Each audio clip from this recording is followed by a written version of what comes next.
Prosecutors are presenting evidence tomorrow to a judge in a preliminary hearing against the suspected shooter of Charlie Kirk. Now, this is the first step in determining if there is enough evidence to go to trial. We've all seen the video. The 22-year-old suspected shooter is facing 7 charges, including aggravated murder and obstruction of justice. State attorneys saying they will be pursuing the death penalty in this case. And joining us now with the very latest is NewsNation's Marcus Espinoza with what to expect. Hey, Laura, good afternoon. Yeah, a big day tomorrow, even though it's just a preliminary hearing, okay? So tomorrow's going to be basically the first real test of the case against 22-year-old Tyler Robinson, accused of fatally shooting Charlie Kirk during his appearance at Utah Valley University.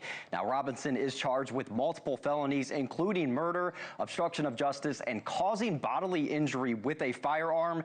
And prosecutors have already filed notice they'll pursue the death penalty. He won't be in court in person Monday, instead appearing virtually from jail with his newly appointed defense attorney, Catherine Nestor, who has decades of experience in capital cases.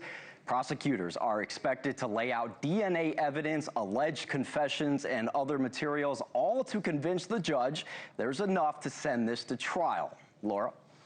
Marcus, what is this case? Why is the case going to federal trial? Tell us a little bit about that. Yeah, so it's a great question because obviously the national attention on this story, a lot of folks might assume that this is going to be federally prosecuted. Not the case here, at least as of yet. So the FBI is helping with this case, but this is a case being handled by the state here. Legal experts say they don't believe this meets the criteria for a federal case. Homicides are generally prosecuted at the state level. They only become federal crimes in limited instances, like the killing of a federal official, a crime on a federal property, or a federal hate crime. So far, none of that applies here. Utah prosecutors are leading the case, with the FBI and ATF playing a supporting role here. And then the state there, both state and federal courts can seek the death penalty, but a major difference is cameras in the courtroom. Because this is a state case, proceedings can be televised, meaning much of this trial could play out publicly